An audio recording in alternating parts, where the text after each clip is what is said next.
15th of July 2022, the world was blessed with Black Midi's third album, Hellfire. Jordy Griep, the lead singer of Black Midi, described the album by comparing it to their last LP from 2021, Cavalcade. If Cavalcade was a drama, Hellfire is like an epic action film.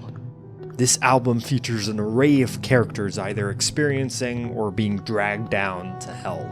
Hellfire is split into an array of stories that feature inherently different scenarios. However, the interwoven narrative ties these songs together into one soft concept record. In this video, we will explore the themes and narrative of Hellfire.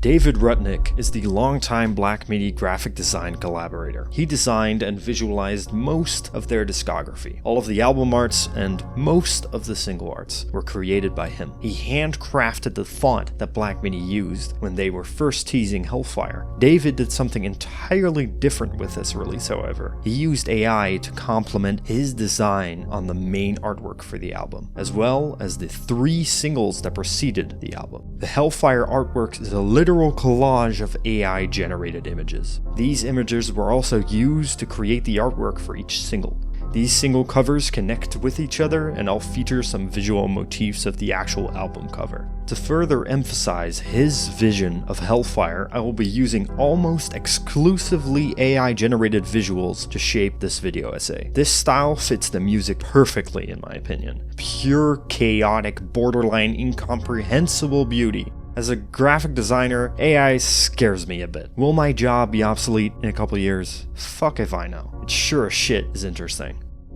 There are 3 music videos for Hellfire. Black Midi minimally or rarely interferes with the vision of the directors for these music videos, which means the information in these videos are merely an interpretation of the subject matter in the songs. I will analyze the music videos in this analysis, but keep in mind that some stuff might not be fully intended by the members of Black Midi themselves. On top of this, I will not do a frame-by-frame analysis or anything crazy like that. I will simply explore how the narratives of these music videos reflect the themes of the tracks and Hellfire as a whole. An important change from previous records that Black Midi have produced is to go from third-person narratives over to first-person ones. Not only that, but this album features distinct characters with their own personalities, strengths, and sins. When the album was announced, the boys did an interview where they described some of the characters from Hellfire. I will summarize each character here, but when we reach them in the bowels of Hellfire, I'll make sure to mention them again, so as to not get lost in the noise of all the chaos. First of all, the Red King himself. Surprisingly enough, Satan himself doesn't play a major role in the narrative of the tracks on Hellfire. He's only directly mentioned once, on the tail end of Dangerous Liaisons. Satan himself more inhabits a concept of sin and consequence for those sins. This character lives in jail. I ponder to myself, what could that mean? Is jail a place? Oh. This next character is known for his severe gluttony and his complete disdain for the working class man, who also enjoys wine, maybe a bit too much.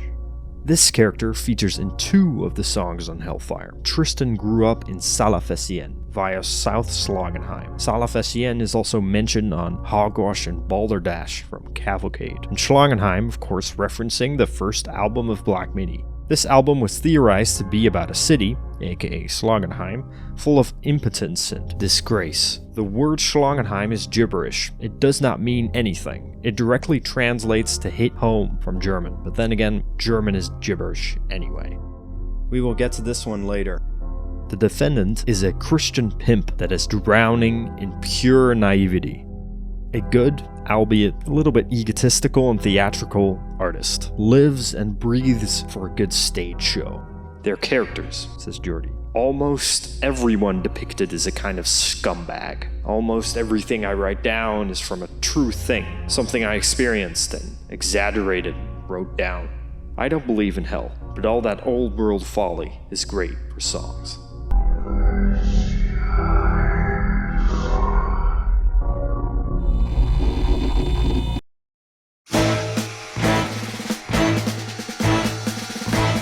The album opens up with the title track, Hellfire. Greet frenetically rambles while instrumentation slowly becomes more and more chaotic, like the first sheen of pure chaos of Hellfire can finally be felt. Greep almost houses this auctioneer cadence in his narration, like the narrator's just endlessly blabbing on about nothingness. This song describes the perception of death, the fear of an uncertain death, the aching realization that it is coming for all of us, no matter what you do. The narrator also pushes his ideology of the unrelenting agony of life, the severe loneliness of it, and the unbearably short time that we as humans actually have to live. The quickness of life and the quickening of death upon you is further emphasized on the remaining lyrics of the first verse. As you traverse through the seemingly endless nihilism of the narrator, it becomes apparent that the person talking is Satan himself, giving his viewpoint on the total uselessness of life. "Meet me at the door," he exclaims, to guide the dead to their final resting place, and attempts to console them as well, mentioning washing away all of their sin and to stay in a permanent state of denial and pain. Satan further emphasizes and downright blabbers on about his dislike for the concept of living. In verse 3, a crack begins to show in his demeanor, as it feels like he almost reveals something about his own life and his incompetence. Like his own words said, it's always something. At the end, Satan catches himself on this. Enough, thanking the listeners and beckoning them to come in. This is a beautiful way to introduce the listener to the themes of Hellfire. The nihilism portrayed on the song feels very real and crushing, yet there seems to be a slight hint of irony behind it. The incompetence of mankind and the actions that they take to fuel their own egos is felt on every track on the album after this. There's always an underlying meaning behind each character's motivation on Hellfire, which either makes or breaks their entry into heaven. Satan's insistence on the meaninglessness of life is downright pathetic, to undermines people's actions and beauty by comparing them to the bottom of the barrel filth that looms the earth. Satan doesn't care about the intricacies of life, he only cares about the people that destroy everything in their path for their own self-centered intentions. Just how far will people go to fuel their own egos? Ladies and gentlemen, are you ready for the sporting event of the year? Before we sink our teeth into this, Morgan Simpson.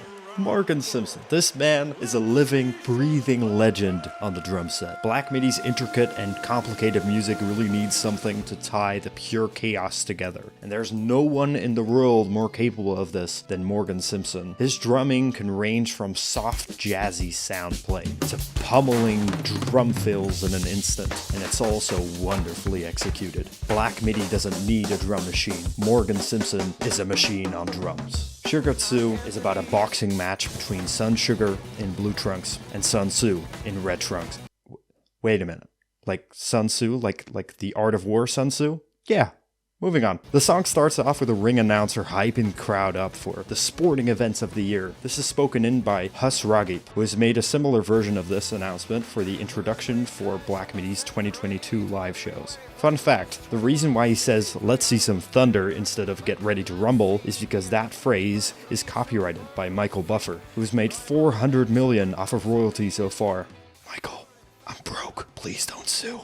After the announcement, Greep exclaims, "Posterity will show me to be the greatest the world has ever seen, a genius among non-entities." Not only does the narrator see himself as the best person the world has ever seen, he also belittles and demeans everyone else by pinning himself as a genius and others as non-entities. That's why he will gain the posterity which he so rightfully deserves. Not only does the narrator's pure egotism shine through this line, it also highlights how he equates success and worthiness purely by posterity, the attention that you get because of your actions. This foreshadows the crime that happens later in the track. The first verse dates the events of this track as February 31st, 2163. This date is a small nod to the prank that Black Midi pulled on their fans when they posted a picture containing TBE, Black Midi, February 31st written on a whiteboard, with instantaneous excitement from multiple fans, blind of the fact that February 31st doesn't actually exist. This February 31st, 2163 line also hints at something else. Most, if not all, of Hellfire's tracks take place in an ambiguous time and place. This ambiguity is why there's a character referring to Sun Tzu, which is most likely just an allegory for something else, perhaps the pursuit of wealth and notoriety by acts of war. Sun Sugar, on the other hand, has the name of an orange cherry tomato. I think this name signifies that Sun Sugar wants to pursue notoriety by natural progression and self-growth, instead of cheating his way to the top. The next verse describes the narrator. I was there, but could not see, being a 3'3" superfluous freak, blinded by necks, upper backs, and knees. This signifies the motivation that the narrator has for his way to the top, pitting himself as a superfluous or unneeded freak, mainly because of his height. Perhaps this is also an allegory for toxic masculinity, that height equates to value. The importance of masculinity is often fed to young boys. The narrator, being a young boy himself, seeks acceptance, which leads him to the heinous action that he will commit later on. This is also why the narrator sees Sun Sugar as a simple man, up against a god amongst men, a figure of pure masculinity and power. This is the narrator justifying his plans. The plan being to shoot Sun Sugar in the back, mercilessly killing him with no chance of recovery. This is foreshadowed in the first verse with the line, "The lead-weight clash of the century."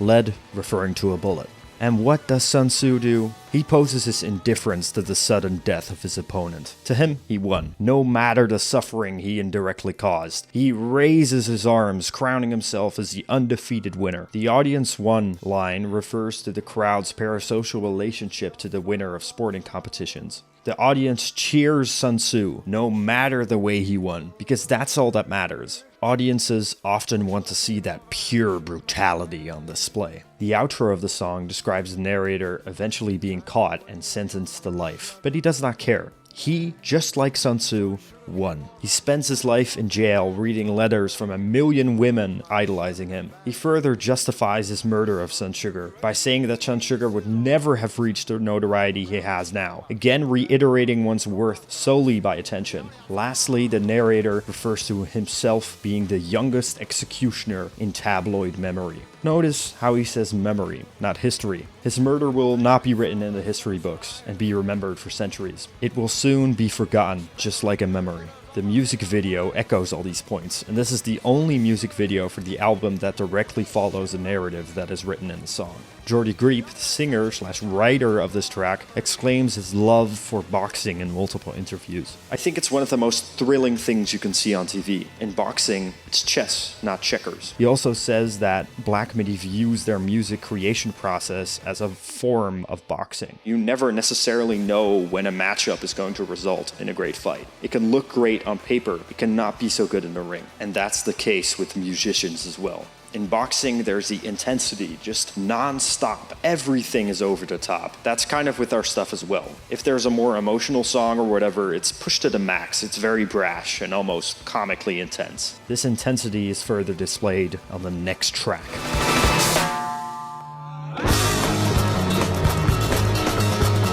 Transition between Sugar 2 and Eat Man Eat has to be my favorite transition ever. You just get one breath of air and the instantaneous insanity pummels your eardrums. Every time I listen to Hellfire, I just get this rush of energy surging through every fiber of my being. It's beyond satisfying. Eat Man Eat is sung and written by Cameron Picton, the band's bassist. For Hellfire, Jordy and Cameron switch instruments for the songs that Cameron does vocals on. This brings a completely new take on the sound of the instrument, and again displays each member's virtuosity, but most of all artistry. I'm convinced these guys could make fantastic works of art just equipped with a frying pan and a piece of plywood.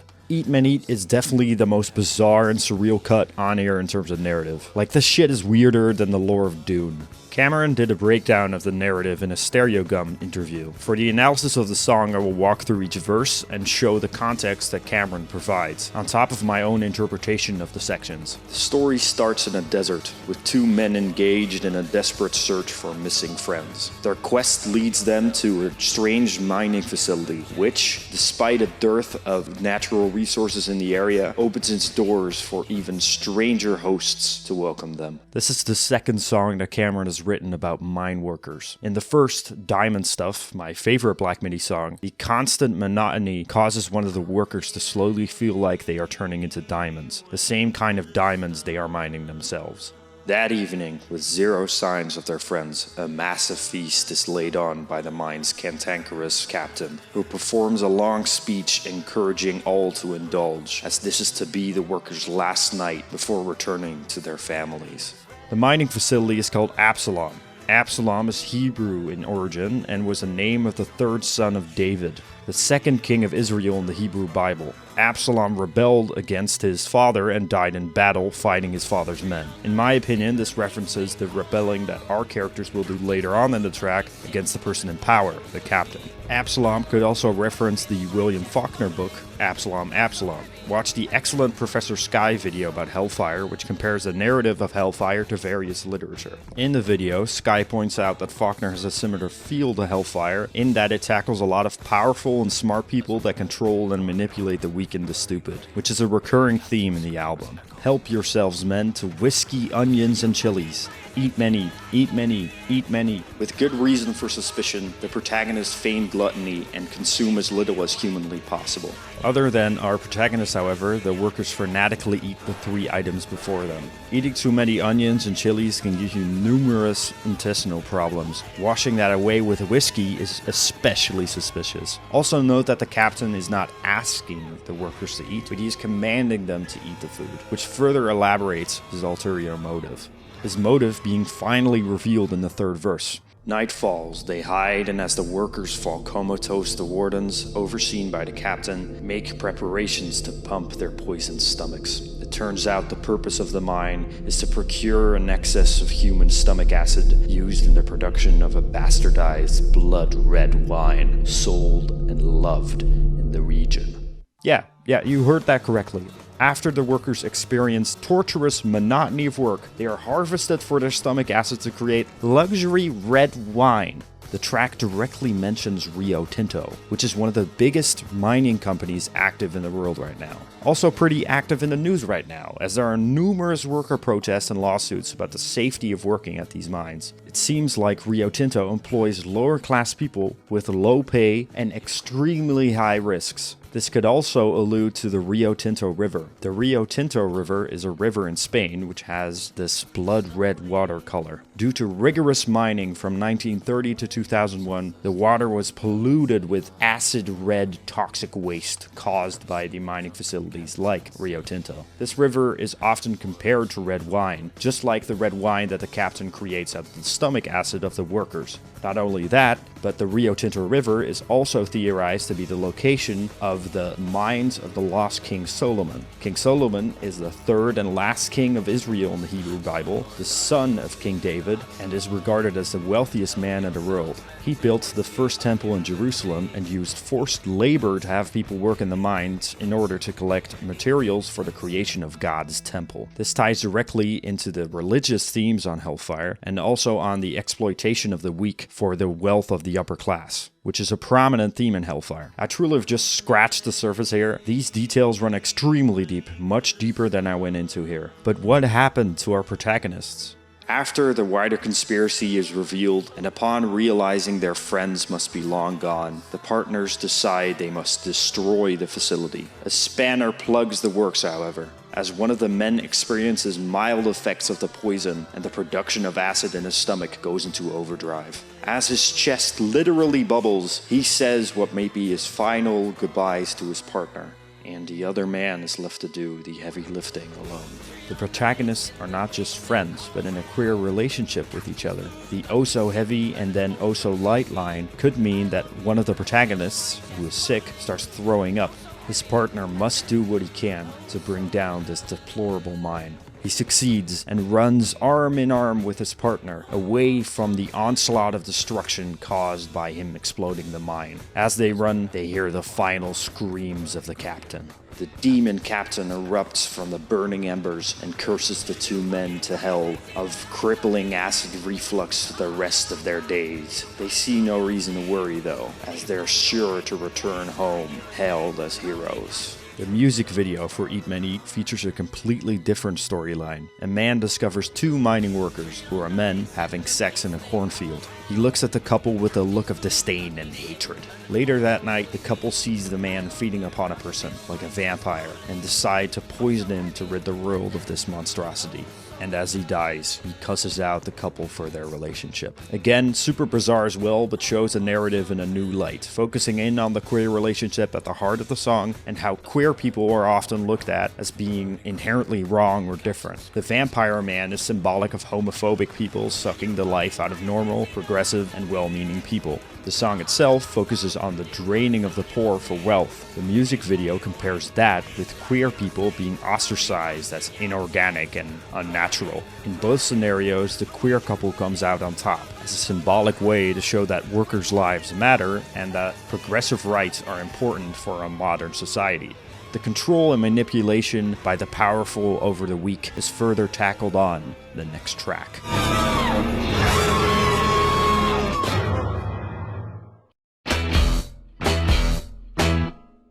Primus-inspired Welcome to Hell is equally grand as it is dramatic. This track morphs and changes into a different beast around every corner, which helps sell the frenetic and chaotic vocals of the track. This track is extremely immersive in terms of narrative. It paints such a vivid picture of the subject matter that it almost feels hauntingly cinematic. This song is about Private Tristan Bongo, enlisted in the army to fight a non-specific war, entangled in the horrors of reality of what humans are capable of, in constant confrontation with murder, death, and pure dehumanization. Today, however, it's supposed to be different, since it's shore leave, sort of a day off for naval officers, so they can indulge in their vices and forget about the troubles of war for a moment. For Tristan, however, this does not come easy. The song is written from the perspective of the commander, who implores his soldiers to take the day off and to take in the sights of city life. In the first verse, the commander describes the beauty and excitement of the streets. This verse also shows the commander's unwillingness to show compassion for the soldiers that just can't forget about war. Black Midi themselves further elaborated on this in a description about the track.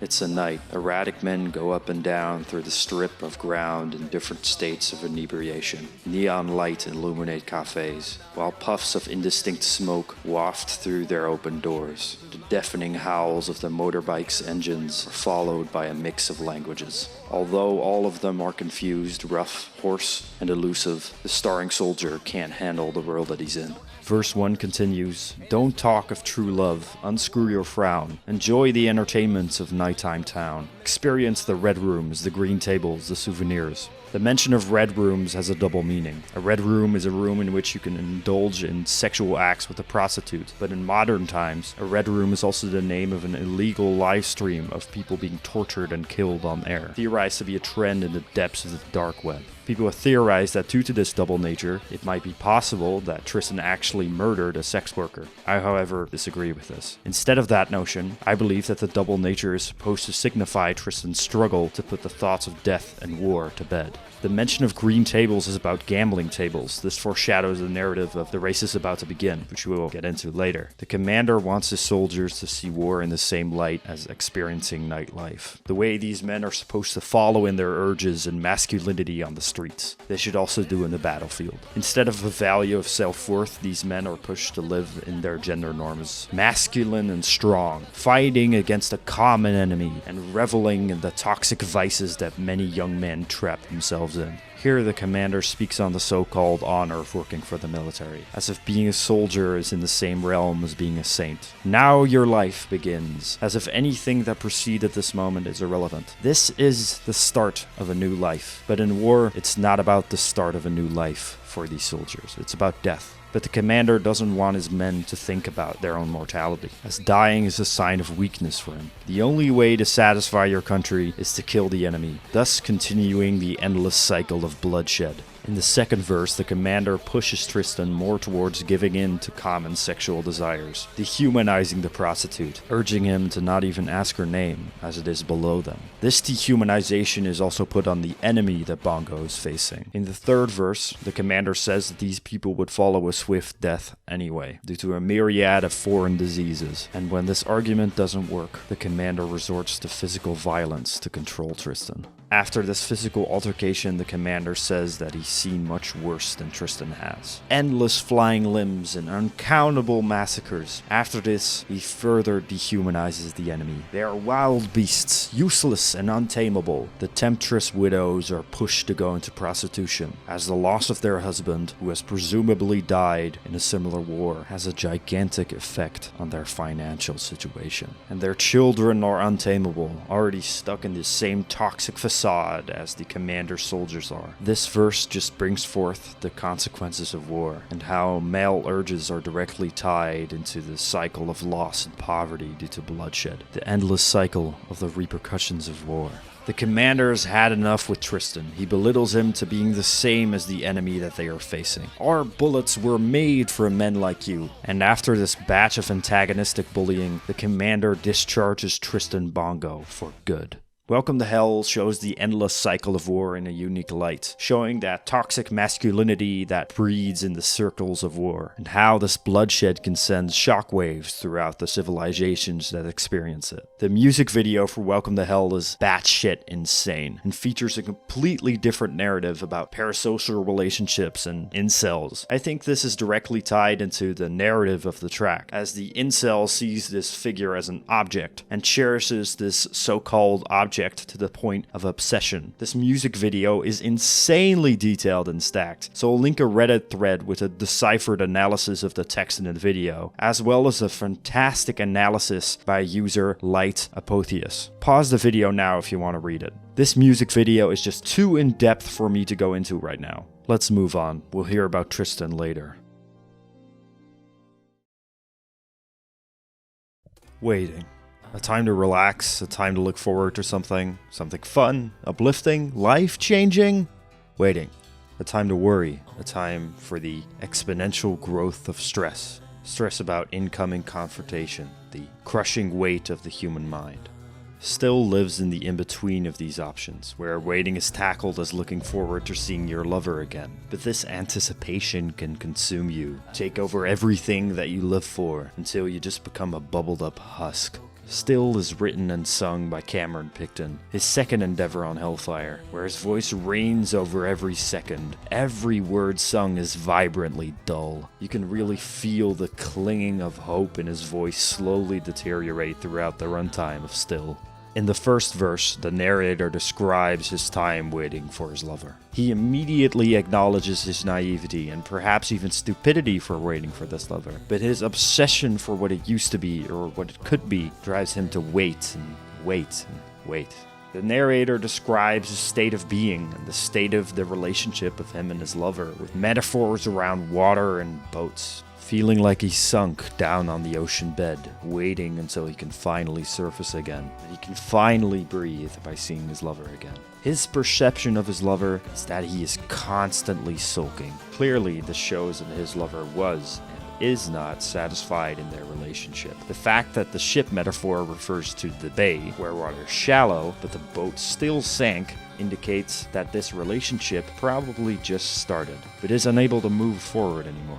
Their relationship is in a state of limbo, a state of waiting stillness. This signifies that perhaps the narrator isn't waiting for his lover to come home, but instead he is with his lover and he is waiting for the relationship to move forward. The narrator reminisces about what could have been with his lover or with another partner. Bald with a baby refers to him wanting to start a family to grow old with. And the bald eagle baby refers to how this child will be a beacon of freedom and an incentive for his partner to show him compassion and support throughout their relationship, and to perhaps even move to America together. However, the narrator notes that it's too late. It could have been, but this insistence on waiting has expired this option. The song barrages into a completely different state with this catchy-ass guitar melody that moves the track forward.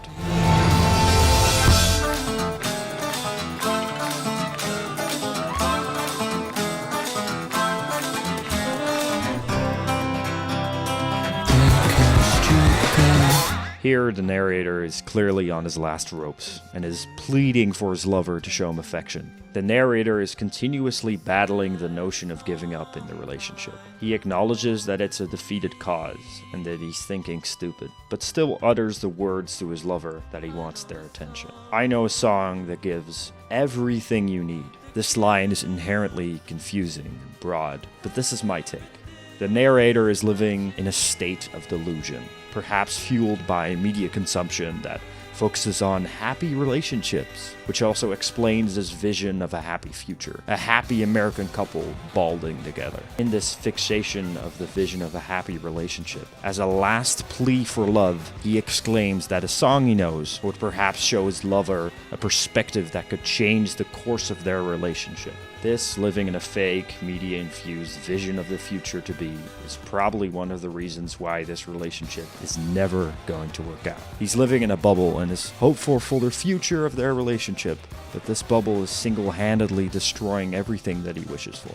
I went to see him at the obviously visiting arena. The relationship is ended, and the narrator is going out of his way to see his former lover again. He is saying that he is obviously just visiting, meaning nothing wrong, clearly still showing his desire to see his former lover, even long after they have broken up.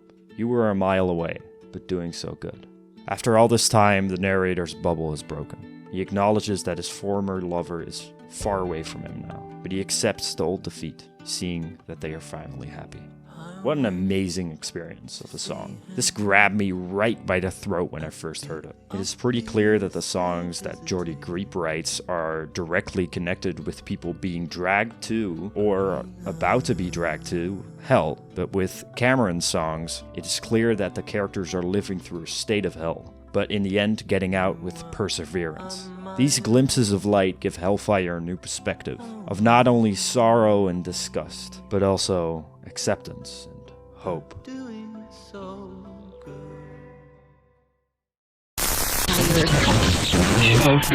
Hellfire rapidly transitions into a loud noise segment. You thought you could let yourself get comfortable? Nah, fuck you and your ears. The noise dissipates like a radio switching stations. After that, an enthusiastic radio host starts talking about a band, Orange Tree Boys, and their song 8 Weeks in May. Orange Tree Boys are a badass blues band from Las Vegas, Nevada, baby. The members being John Jameson, Sugar Puff, Carl Carlson, Tony Bridges, and Captain Alabama. Well, kind of. Orange Tree Boys is an unofficial band composed of the members of Black Midi. They played a couple songs live as this alter ego. And after that, they sadly died in a plane crash. The host says that the radio station we're listening to is 66.6 Hellfire and reveals himself as Radio Raheem. Radio Raheem is a boxing broadcaster from the YouTube channel Seconds Out. He is most famous for the legendary Till to This Day interview with Deontay Wilder. This interview was also sampled in Dead Sheeran, a diss track that Black Midi made about Ed Sheeran. What the actual fuck is this band? Finally, the radio host introduces the next and narratively biggest track on Hellfire. How am I ever gonna do this? If I wanted to listen to unhinged rambling by a raging psychopath, I would just watch Jordan Peterson videos. Here we go.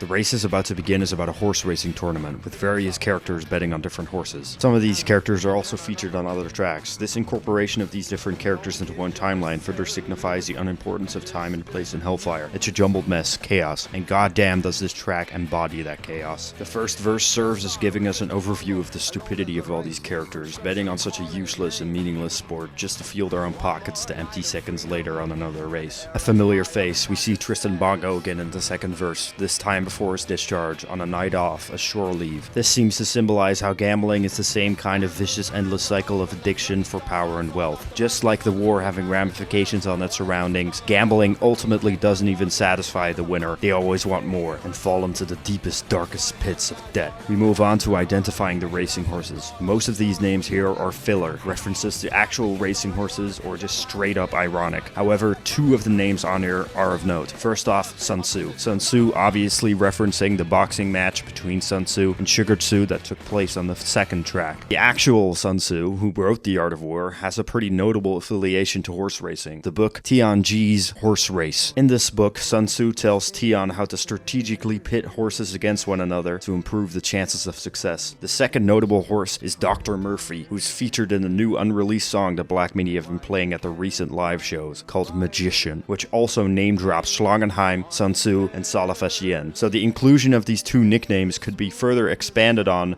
further Black Midi releases. Shit, they're building a whole cinematic universe here. Different figures are betting on these horses, all enchanted by the prize pot, and bursting at the seams with confidence that their selection will win. Chris being one of them, putting all his money into Mrs. Gonorrhea after being inspired to do so by the reflection of vomit on the tiles of a bathroom. A reporter reports on the race as well, but can't help but be fixated by how the hair of the horses is so much more voluptuous in comparison to his, deeming that to be the true reason that people are betting on these horses, instead of, greed. Tristan is drowning in greed. His horse should and will win, so he made sure that the horse that he's betting on got drugged with dopamine so that it can perform optimally. He pays for this greed almost instantaneously as his horse squirmed around the ground like a dying fish before the race even began.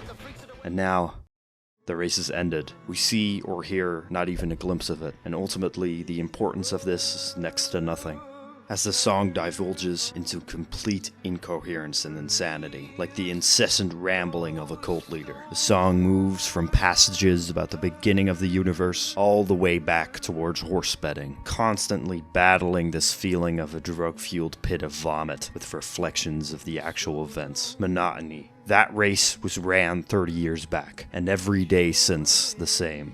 All of our characters are stuck in limbo, awaiting their turn for approval and unknowable wealth. It will never be enough. They are stuck here for seemingly eternity, and ultimately, their bodies fail. Their feet shrink. They are forced to drink their own excrement, with constant blaring sirens and overexposing lights. And in this goop of psychedelia, Hellfire reveals itself. The next following lyrics give glimpses into the other tracks of Hellfire. A killer from Dangerous Liaisons, which I will get to soon. The idiot at large, being the captain of Eat Men Eat. A Chinese moose, Sun Tzu. The Sarge of Welcome to Hell. All of these mentioned here, all embody the concept of greed. The killer in Dangerous Liaisons is fueled by his lust for money. The captain is fueled by sucking the workers dry for his wine. Sun Tzu is fueled by him rising to the top at any means necessary. The Sarge extorting and toying with his men to have them work more efficiently. By putting all these characters together in this context, the song wants you to know that every version of greed is just going to have you end up in a gigantic pool of vomit and ultimately burning in an endless hell. And after this, silence. The sirens have stopped and Tristan is alone here now, somehow after his discharge. He's reminiscing about all the skeletons he has hiding in his closet, the victims he has hurt in war, the horses he has drugged. These horses have contracted anthrax now, which will soon spread to Tristan in no time. He's done for. He will soon return to the same dust that he has turned his victims into. He thinks about the time getting into this place, coming from a place called Salafessien in South Schlagenheim. Sun Sugar was from there as well, and Tristan talks about him fondly. He was his only friend, and now he's dead, buried not far from here. He's all alone now. He's back into his delusion again, thinking about angelic saviors that will get him out of here. Meaningless blabbering again. He makes references to the cult leader featured on John L. from Black Midi's sophomore album, Cavalcade, and then continues ranting and raving.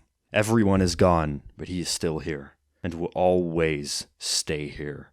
Tristan Bongo, the man who never left. The world gives us choices, and how we deal and control these choices is going to dictate how our lives will go. It's easy to fall into a pit of greed. Black Midi wants you to know that this pit is like an addictive drug. It can come from anywhere, and it will happen to anyone if you're not careful. Sins are infinite, but people can persevere in this cruel world by being conscious of these choices and not wasting them. The old clown can be a martyr, and the whore can be an angel. The hack becomes a master. The crass becomes divine.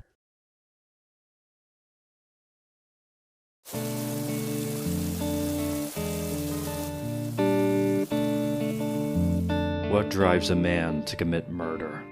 Our story begins with a man, a farmhand, as he summarizes the actions he will soon describe. Killing is nothing out of the ordinary for this man. Hell, even a normality. To kill animals is a necessity for his income. However, as he soon comes to find out, the difference in killing an animal and a person is massive. It's dawn in the spring. A car quickly approaches our protagonist. A tire screech. The vehicle is abruptly stopping right in front of them. Out of the car, a man approaches. "My friend, would you like to make some cash tonight?" The man begins to explain his disdain and hatred for the common man. This justification for murder is similar to the sergeant's dehumanization of the enemy, and the idea that some people are just utterly useless is similar to the devil's perception of humankind on the opening track. The man wants to see to it that the target is strangled, so he could use a man like our protagonist, fit for manual labor. And this is where Dangerous Liaisons lies. In the desperation for monetary gain, our protagonist is forced to change his conscience for a quick buck, and is coerced to do a heinous act, simply by comparing the intricacies of human life to that of pigs.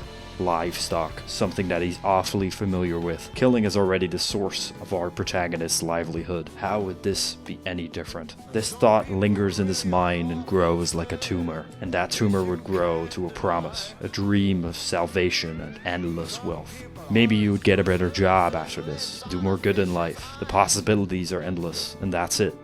He accepts. To sign away eternity with one stroke, a blind, greedy hoax, the joke of all jokes. The thought of murdering this man has infested our protagonist's mind completely.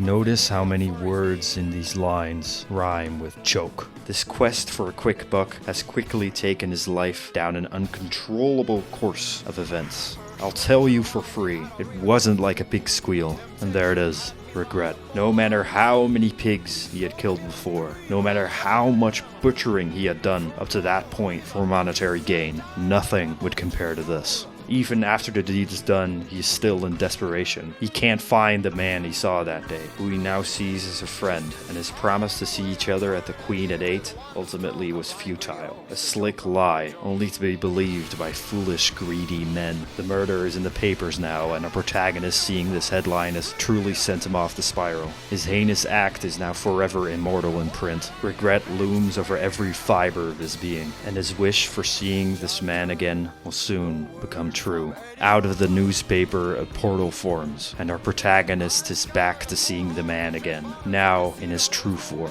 the devil, Satan. And the target wasn't the only one that's going to hell that day. "You're coming with me, son." No matter the amount of regret our protagonist utters, no matter his cries of anguish for repentance, it is all futile. He is going to finally reunite with all the pigs he had butchered and the man he had murdered, all for a quick buck.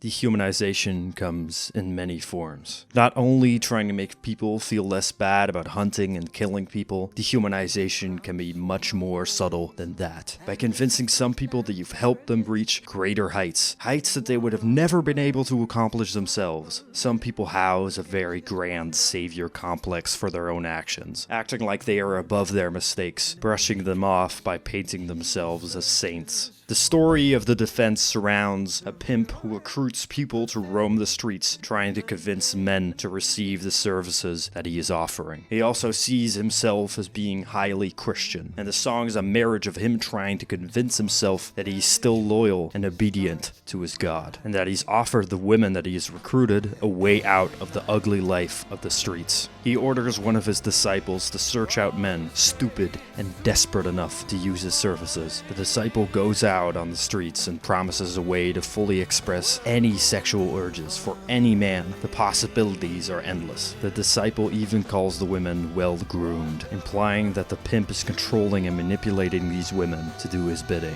And the justification for this ungodly act is where this song continues. The pimp describes his business as any other business, a simple transaction with no ill intent or execution at all. He even disregards the words of his priest, who says that all these girls are destined to hell, by saying, "But find me a Christian who spends as much time on their knees." He is so caught up in this notion of these girls being close to God that he can't even believe a priest. They honor his glory in the best way every day. He then proceeds to dehumanize these women in ways that is similar to the sergeant of Welcome to Hell. Without him, they'd be lost in jail or dismembered on the streets like cattle in a pen. For him, he He has saved these women from an unjust and unfair world and brought them to a real occupation with opportunities. Even if these women are groomed to do the things that he demands them to, they are still better off being with him.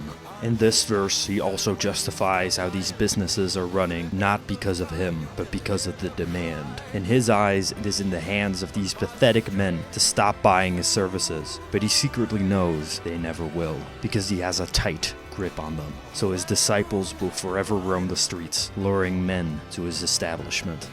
The fact that this track is named The Defense has a double meaning. On one hand, the pimp sees his actions of recruiting these women as defending them of the illusions of danger on the streets. And on the other hand, the title serves as a direct message to the devil or God. His defense on why he should be sent to heaven instead of hell, because of this notion of helping these women. This will be futile, however.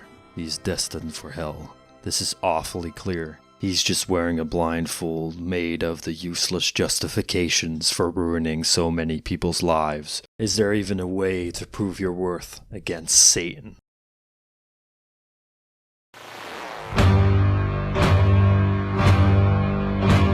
"27 questions is where Hellfire ends, and it's one hell of a ride. This is the 27th song that Black Midi have released, a theatrical roller coaster of sound.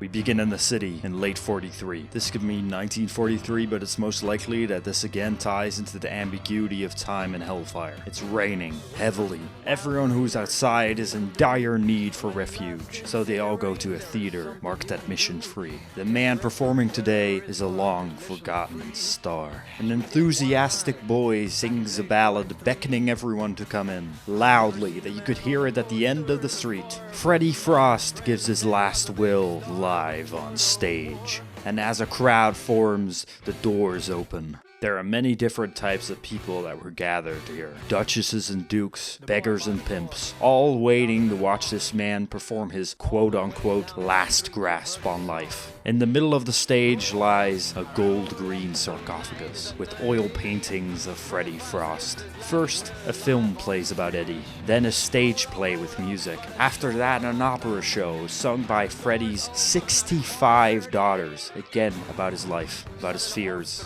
likes, and dislikes. And then the music crescendos and Freddie rises out of the sarcophagus. He steps out and starts spinning vigorously. After this, he stands still and starts to sing. As Freddie's death looms over him, as a last art piece, he asks the questions that he's always had. First, questions around introspection in the future, and then questions about death, his legacy, self-hatred, and potential women in the afterlife. Clearly, Freddie has been battling the speculation of these questions all his life, and now he can express that to the audience. He asks if this performance will have positive consequences. Will he be famous again post-mortem? After this, he asks further about the afterlife, what it will look like, if there's even any truth to any religious depiction of the afterlife. The lost secret to eternal youth question is notable here. Freddie finds the belief in such a myth similar to the belief of religions and their rules. Are there nuns who go against those rules? Is a man devoted to truth and science also susceptible to the idea of religion? How many sins are happening at this very moment? It is clear that the idea of religion doesn't suit Freddie at all. It's completely meaningless. Freddie ends his questions abruptly. He's asked 21 questions so far, but his body won't allow any more, so he thanks the audience and wishes them good night. He blows up to a disproportionate amount, and his skin becomes blood red. He starts screaming in agony, and the crowd laughs. Laughing at the forgotten star who wanted to be heard one final time. Freddie won't go to hell, however. The crowd will.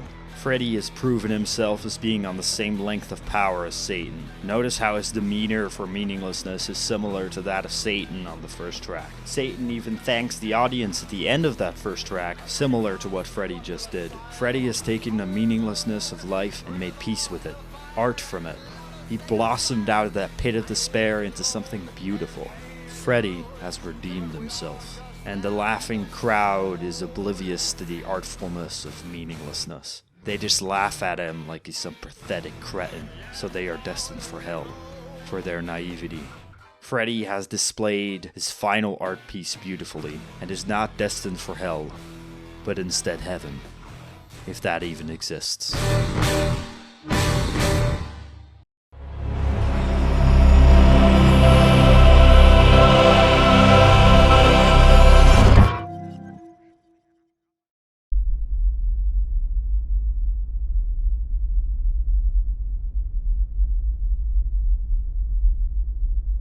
Black Midi have claimed for a very long time that their music does not mean anything, that it is meaningless, gibberish, but I feel like 27 Questions is a direct insight into their thought process in making music, a meta commentary about making art, creating something out of nothing, even if there is no meaning to it. What matters is what the audience gets from it.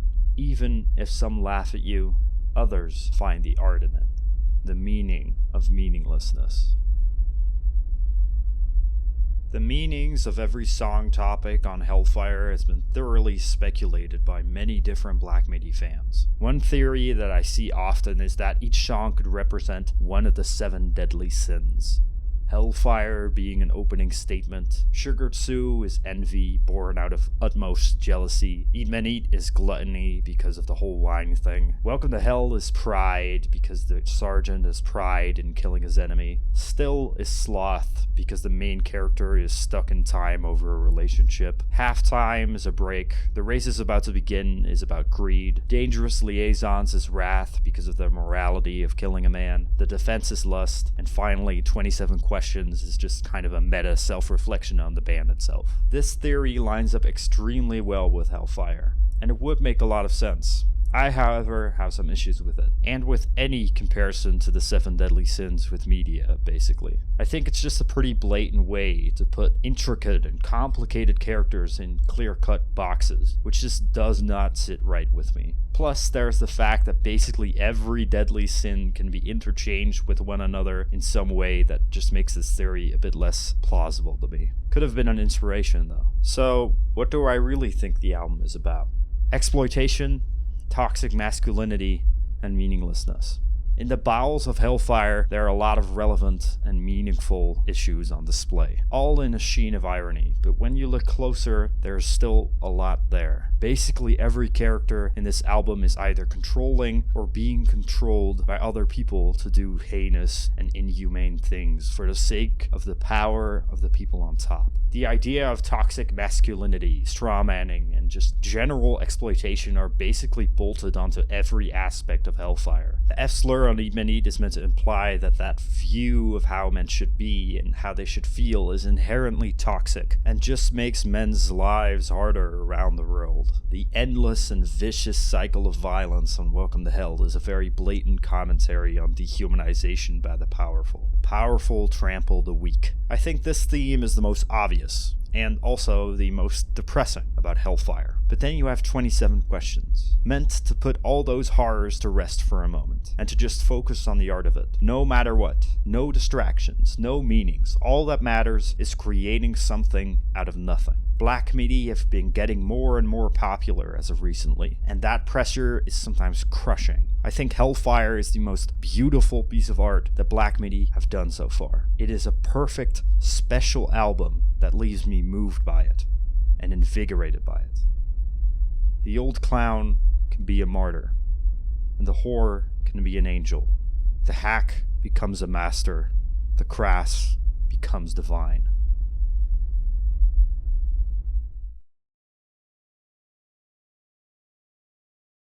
I'm generating frames in Dolly, right? Right, Dolly. A large galaxy with demons and red space dust. Oh, that sounds interesting, right? So here's my first result. Oh, that looks good. And then here's the second result. Oh, it kind of made a UFO here. That's kind of interesting. And the third result. I don't really like this. It's kind of weird with warbly objects. It doesn't really look that good. And then here's the fourth. I think Dolly is trying to tell me something. Thank you for watching. This was a long-ass project for me. I worked on it for like 3 months. All the footage in it is basically custom. I had to do a lot of AI shenanigans to get everything working. It was exhausting. I just finished editing and I'm relieved. I can finally go outside. I can leave my room now. It's great. I feel alive now. So I want to give special thanks to Professor Sky and Marcus Ascensforth. Those two have basically inspired me to even do this video in the first place. Their works on Hellfire are amazing. They're really captivating, and you should definitely check them out, so I'll link them in the description box. Also, I want to give a shout out to everyone who submitted on Genius, because I would have never been able to figure all this bullshit out on my own. So yeah, and I want to thank you for watching, because this is a video of like 55 minutes long, and thank you for your patience, and I hope you really enjoyed this stuff. I worked super hard on it, and it's probably going to be the only long-form video like this in quite a while. I want to move back to shorter form content, so like 10 to 20 minutes. I just feel like it's better for me editing, and it's also like it's not like a gigantic project I have to tackle in one go, basically. But I'll definitely work on big projects in the future. I have one in mind, but I want to wait with that for a while, and you'll figure out why when I get to it. But yeah, I hope you enjoyed. Thank you so much for watching, and bye-bye.